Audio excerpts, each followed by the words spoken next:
अनंत चतुर्दशी व्रत कथा जिसको सुनने से अनंत फल की प्राप्ति होती है। जय श्री कृष्णा, राधे राधे। आप सभी को अनंत चतुर्दशी की हार्दिक शुभकामनाएं। अनंत चतुर्दशी का व्रत भाद्रपद माह के शुक्ल पक्ष की चतुर्दशी तिथि को रखा जाता है। मान्यता है कि अनंत चतुर्दशी का व्रत रखकर विधि विधान से भगवान श्रीहरि की पूजा करने से 14 वर्षों तक अनंत फल की प्राप्ति होती है।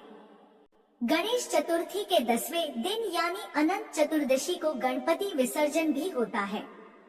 महाभारत काल में पांडव भाइयों ने अनंत चतुर्दशी के व्रत के प्रताप से अपना खोया हुआ राजपाट पुनः प्राप्त किया था। आइए श्रवण करते हैं अनंत चतुर्दशी की पौराणिक कथा, जिसे स्वयं भगवान श्री कृष्ण ने युधिष्ठिर को सुनाया था।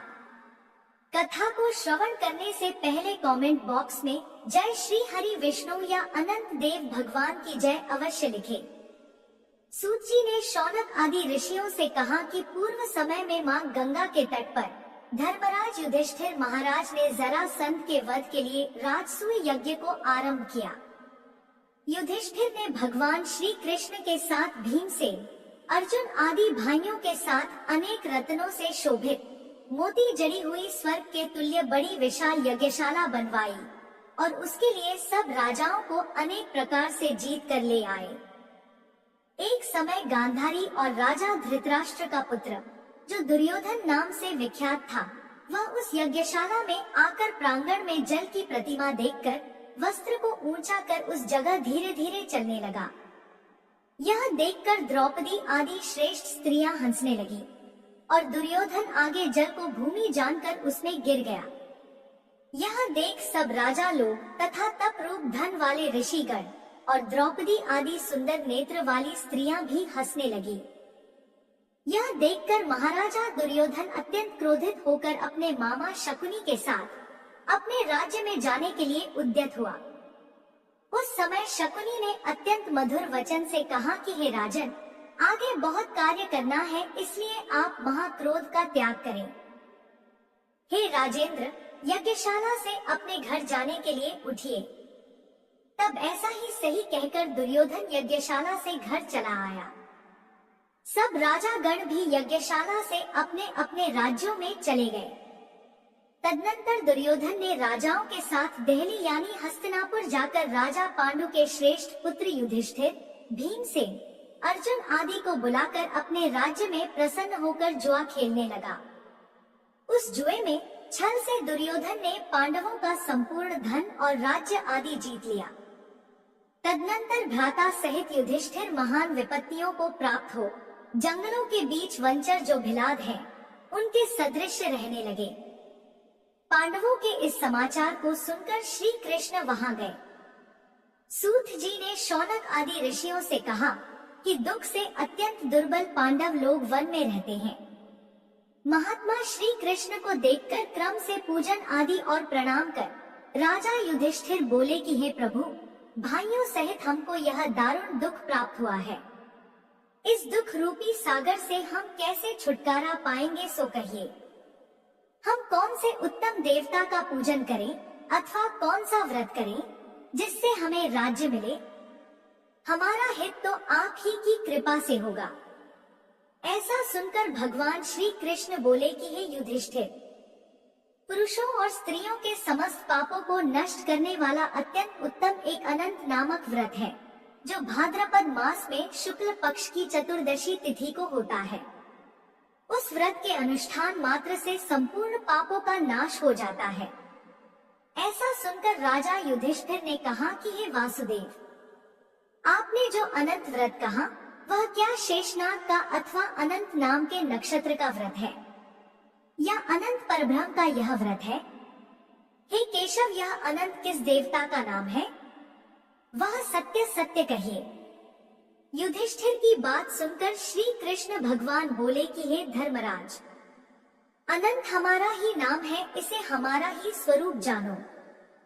सूर्य आदि जितने देवता हैं और काल आदि जो कहे जाते हैं, सब हमको ही जानो।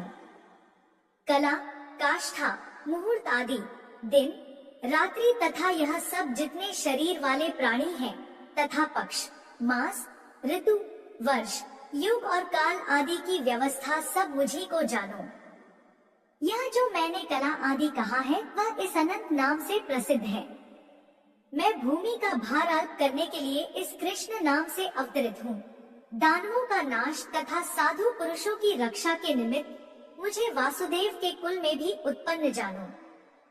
आदि अंत मध्य जिसका नहीं, ऐसे कृष्ण, विष्णु, शिव, वैकुंठ, सूर्य, चंद्र, सर्वत्र व्याप्त ईश्वर मुझको जानो। हे युधिष्ठिर, नहीं है उत्तम जिससे ऐसा विश्व रूप जो योगी लोगों से ध्यान किया गया, वह संपूर्ण रूप वाले अनंत हम ही हैं, जिससे 14 इंद्र, 8 वसु, 12 सूर्य, 11 रुद्र, 7 ऋषि, 7 समुद्र तथा वृक्ष आदि सहित संपूर्ण पर्वत हम ही को जानो। 27 नक्षत्र, 10 दिशा, पृथ्वी, 7 पाताल तथा भूर्भुवन, 7 स्वर्ग, यह सब हम ही हैं। इस विषय में कुछ भी संदेह ना करो। ऐसा वचन सुनकर राजा युधिष्ठिर ने कहा कि हे सर्वव्यापी भगवान, अनंत व्रत का महात्म्य तथा विधि कहिए। अनंत व्रत का अनुष्ठान करने वाले प्राणी को क्या पुण्य और क्या फल मिलता है वह भी कहिए। पूर्व काल में यह अनंत व्रत किसने किया और मृत्यु लोक में किसने प्रकाशित किया, यह सब विस्तार पूर्वक हमसे कहिए। युधिष्ठिर का ऐसा वचन सुनकर भगवान श्री कृष्ण बोले कि सतयुग में सुमंतु नाम का एक ब्राह्मण था। उसने वशिष्ठ गोत्र में उत्पन्न सुंदर दीक्षा नाम की भृगु ऋषि की कन्या के साथ वेदोक्त विधि से विवाह किया। हे राजन, दीक्षा नाम की स्त्री से समय पाकर अनेक सुंदर लक्षणों से युक्त एक कन्या उत्पन्न हुई। वह शीला नाम की अत्यंत सुशीला कन्या पिता के घर बढ़ने लगी। उसकी पतिव्रता माता काल ज्वर के दाह से दुखी हो नदी के जल में प्राण त्याग कर स्वर्ग को चली गई। तदनंतर उस सुमंतु नामक ब्राह्मण ने धर्म नाम की एक दुखशील नाम की कन्या से विधि विधान पूर्वक विवाह किया। वह स्त्री नाम के ही सदृश दुष्ट स्वभाव, कर्कश वचन बोलने वाली और बड़ी प्रचंड थी। वह शीला नाम की कन्या पिता के घर गृह कार्य करने में बड़ी चतुर थी। वह आंगन, बाहर, दरवाजे के ऊपर और देहली के ऊपर स्वस्तिक, शंख, कमल के नीले, सफेद और काले अनेक प्रकार के चिन्हों को लिखकर देखा करती थी। इसके अनंतर इसी तरह बहुत दिन बीतने पर कुमारावस्था में प्राप्त वह शीला पिता के घर में बड़ी मंगल देने वाली हुई। उसको देखकर पिता सोचने लगा कि हम यह कन्या पृथ्वी पर किस गुणवान वर को दें। ऐसा विचार कर वे दुखी हुए। उसी समय उत्तम वेद वेदांग जानने वाले कौंडिन्य नाम के मुनि कन्या के लिए आए। वे मुनि बोले कि तुम्हारी गुण युक्ता कन्या से मैं विवाह करना चाहता हूँ।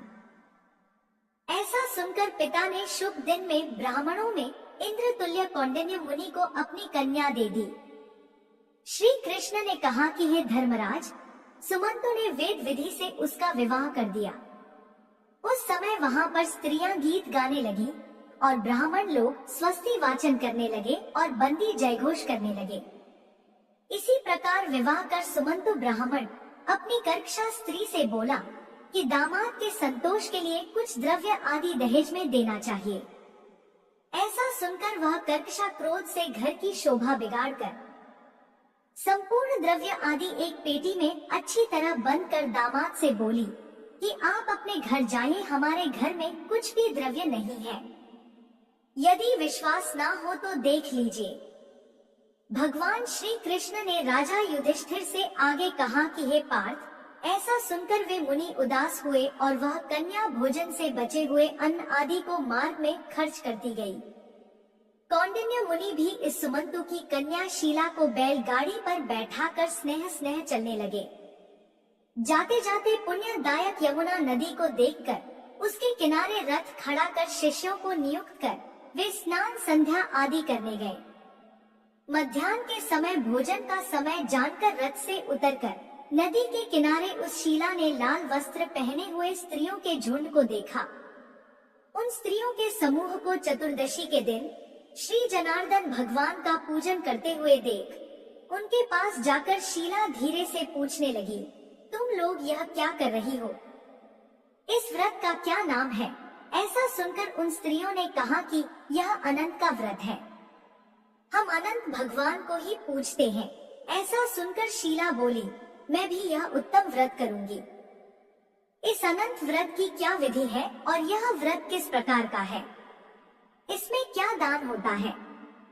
कौन से देवता की पूजा की जाती है? वह सब मुझसे कहो।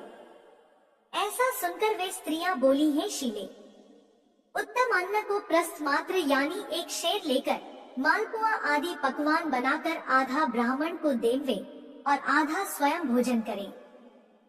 फिर यथाशक्ति के अनुसार दक्षिणा दे और यह व्रत नदी के तीर पर करें तथा भगवान श्री हरि की कथा सुने।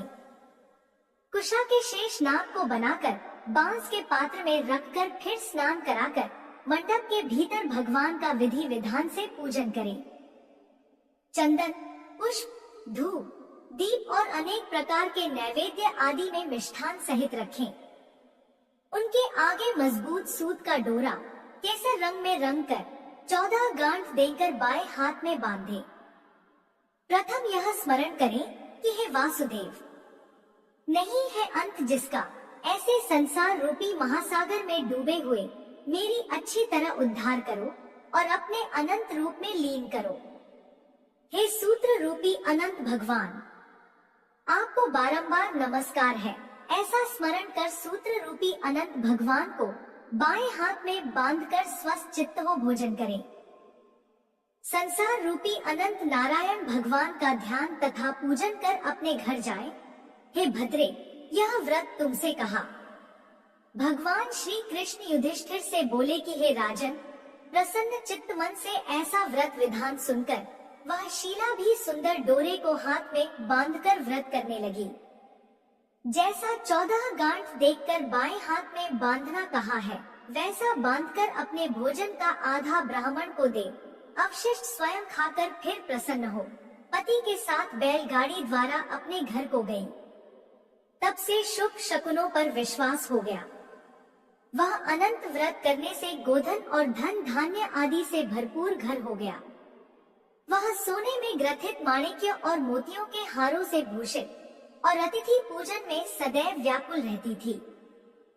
सुख से रहकर वह मणि युक्त करधनी तथा मोतियों की मालाओं से अलंकृत घर में पति के साथ उत्तम वस्त्र पहनकर सावित्री के समान शोभित होने लगी। एक दिन पति ने बैठी हुई शीला के हाथ में बंधा सुंदर डोरा देखा और शीला से बोला कि हे शीला, डोरा क्या तूने मुझे वश में करने के लिए बांधा है? इसका कारण कहो। ऐसा सुनकर वह शीला बोली, जिसके प्रसाद से संपूर्ण धन धान्य संपत्ति मनुष्य को मिलती है, वही यह अनंत हमने धारण किया है। भगवान श्री कृष्ण ने कहा कि लक्ष्मी के मद में अंधा होकर शीला के ब्राह्मण पति ने शीला के वचन को सुनकर उसके बाह के डोरे को जल्दी से तोड़ दिया और अनंत कौन है ऐसा कहते हुए पाप कर्म करते हुए मूर्ख ने डोरा अग्नि की ज्वाला में डाल दिया। उधर शीला व्याकुल होकर हाहाकार करती हुई दौड़ी। उसने डोरे को लेकर दूध में डाल दिया। इस पाप कर्म से उसकी वह लक्ष्मी नष्ट होने लगी। गौ आदि चोर ले गए, घर में आग लग गई, सब धन नष्ट हो गया। जिस तरह से धन आया था उसी तरह फिर चला गया। इसी तरह कुटुंब में भी कलह होने लगी, भाइयों में लड़ाई होने लगी। अनंत को फेंकने के पाप से उसके घर में दरिद्रता घुस गई। भगवान श्री कृष्ण ने आगे युधिष्ठिर से कहा कि हे युधिष्ठिर, उसके साथ संसार में कोई बातचीत नहीं करता था। वह शरीर से अति संतप्त हो गया और मन से भी दुखी रहता था। बड़े भारी दुख को पाकर कौंडिन्य मुनि ने अपनी पत्नी शीला से कहा कि हे शीला, एकाएक उत्पन्न इस शोक के कारण मैं दुखी हो गया और मेरा धन नष्ट हो गया। स्वजनों से कलह होती है और मुझसे कोई बात नहीं करता। शरीर में नित्य ज्वर आदि ताप रहते हैं, चित्त में बड़ा ही खेद होता है। इसका क्या कारण है? तुम जानती हो तो कहो, ऐसा क्या उपाय है जिससे मेरा भाग्य अच्छा हो सके ऐसा सुनकर शील ही है आभूषण जिसका, जो सुंदर स्वभाव वाली है। पति से बोली, अनंत फेंकने के पाप कर्म से यह सब हुआ है। हे महाभाग्य, उसके लिए उपाय करें, तब फिर सब ठीक हो जाएगा। ऐसा उसके कहने से ब्राह्मण मन से हरि भगवान की शरण में गया। उसके अनंतर वह कौंडिन्य मुनि खेत को प्राप्त हो वन में गए। वहाँ वे उत्तम ब्राह्मण वायु का भक्षण कर तप करने की इच्छा से उस परमेश्वर का ध्यान करते हुए सोचने लगे कि जिसके प्रसाद से मुझे धन आदि मिला और उसके अपमान करने से मैं निर्धन होकर कष्ट को प्राप्त हो गया, मुझको अतिशय सुख दुख देने वाला धनाधिक हुआ। ऐसा चिंतन करता हुआ घने वन में घूमने लगा। वहीं पर कौंडिन्य मुनि ने एक आम का वृक्ष देखा। वह ऐसा था जिस पर एक भी पक्षी नहीं थे और करोड़ों कीड़े थे। उसने आम के वृक्ष से पूछा कि कहीं अनंत भगवान को देखा हो तो हे सौम्य कहो, मेरे चित्त में अतिशय दुख है। यह सुनकर वह आम का वृक्ष बोला कि हे ब्राह्मण, मैंने अनंत भगवान को नहीं देखा है। यह सुनकर वह दुखी होकर चल दिया और अनंत भगवान को कहाँ देखेंगे, ऐसा विचार करता हुआ वन में घूमने लगा। इतने में बछड़े सहित गौ को देखा, जो वन के मध्य में इधर उधर दौड़ रही थी। भगवान श्री कृष्ण ने कहा कि हे पांडव, वह ब्राह्मण गौ से बोला कि तुमने अनंत भगवान को देखा हो तो बताओ। इसके बाद गौ बोली, हे कौंडिन्य, मैं अनंत भगवान को नहीं जानती हूँ। उसके बाद आगे जाकर घास पर बैठे हुए वृषभ को देखकर उसने पूछा कि हे गोपत, तुमने अनंत भगवान को देखा है? बैल बोला, मैंने अनंत भगवान को नहीं देखा है। इसके बाद आगे जाकर बड़ी सुंदरी दो पुष्करणी को देखा। उन बावलियों का जल उसमें से इसमें और इसमें से उसमें आता जाता हुआ अनेक प्रकार का कल्लोल करता और कमल, कल्हान, कुमुदिनी आदि के पत्तों से युक्त होकर शोभायमान हो रहा था। भ्रमर, हंस, चकोर, बगुला आदि पक्षियों से शोभित उस वापी को देख ब्राह्मण ने उन दोनों पुष्करणियों से पूछा कि तुम लोगों ने अनंत भगवान को कहीं देखा है? यह सुनकर दोनों पुष्करणी बोली, हे द्विज, हमने अनंत भगवान को कहीं नहीं देखा। आगे जाकर उसी तरह एक हाथी और एक गधा देखा। उन दोनों से भी ब्राह्मण ने पूछा, क्या आप लोगों ने कहीं अनंत भगवान को देखा है? ऐसा पूछकर ब्राह्मण निराश हो उसी जगह बैठ गया। आगे भगवान श्री कृष्ण कहते हैं, हे राजन, वह कौंडिन्य जीवन से निराश हो बड़ा विकल होता हुआ बहुत गर्म उर्द श्वास लेकर भूमि पर गिर पड़ा। फिर वह ब्राह्मण होश में आते ही हे अनंत, ऐसा कहते कहते उठकर चित्त में यह निश्चय करता हुआ कि अब मैं अपने प्राण का त्याग कर दूंगा। भगवान श्री कृष्ण कहते हैं, हे युधिष्ठिर, ऐसा विचार कर उस ब्राह्मण ने प्राण देने के लिए वृक्ष में फांसी लगा ली। उसी समय दयालु हृदय वाले अनंत भगवान भी प्रत्यक्ष हो गए और वृद्ध ब्राह्मण का रूप धारण कर बोले, यहाँ आओ, यहाँ आओ। यह कहकर उन्होंने उस कौंडिन्य का हाथ पकड़कर एक गुफा में ले गए।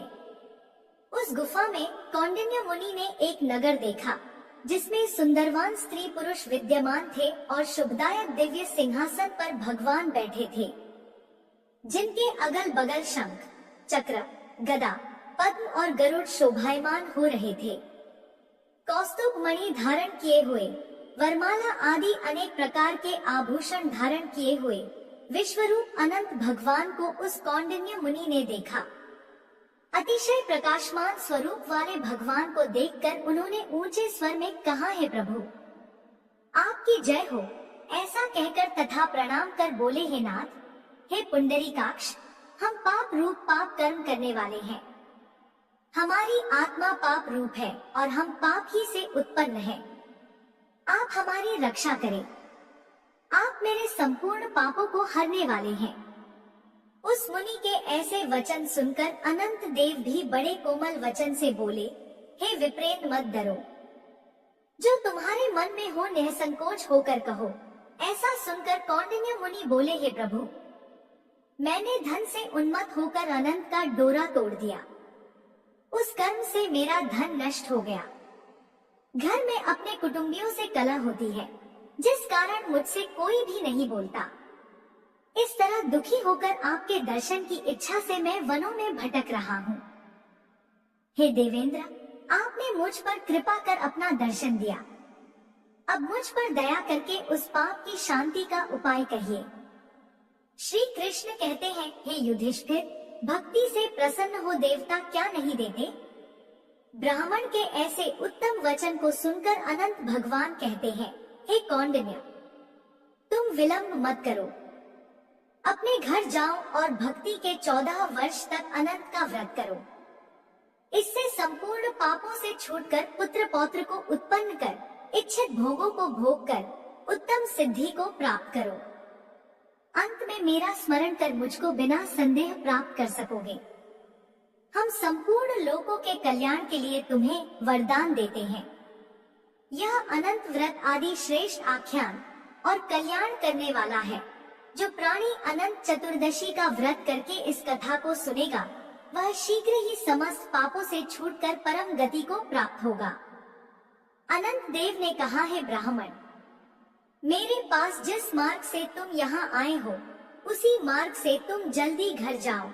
ऐसा सुनकर कौंडिन्य मुनि बोले, हे स्वामी, मैं जो पूछता हूँ उसे बताइए। जंगल में घूमते घूमते मैंने कुछ कौतुक देखा है जगत गुरु। वह आम का वृक्ष कौन था? वह वृषभ कौन था? वह कमल, कुमुद, कल्हार से सुशोभित कौन था? इस बड़े जंगल में मैंने 2 पुष्करणी देखे हैं, सो क्या थी? वह गधा कौन था? वह हाथी कौन था? और उत्तम वृद्ध ब्राह्मण कौन था? अनंत देव बोले, वह आम वृक्ष वेद विद्या को अच्छी तरह जानने वाला ब्राह्मण था। उसने शिष्यों को विद्या नहीं दी, इसलिए वह वृक्ष हुआ।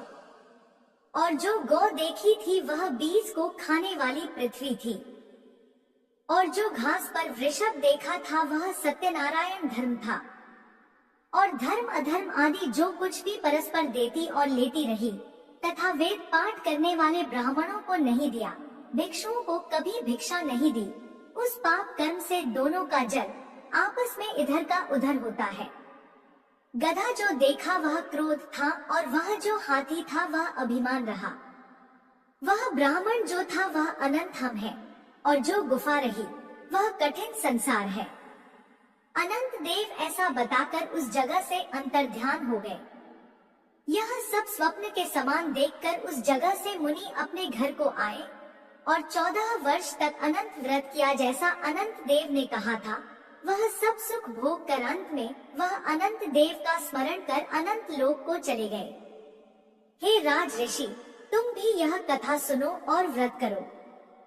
जिस प्रकार ब्राह्मण को 14 वर्ष में फल प्राप्त हुआ, तुमको भी उसी तरह अनंत देव की कृपा से सब इच्छित वस्तु एक ही वर्ष में कथा सुनकर व्रत करने से प्राप्त हो जाएगी।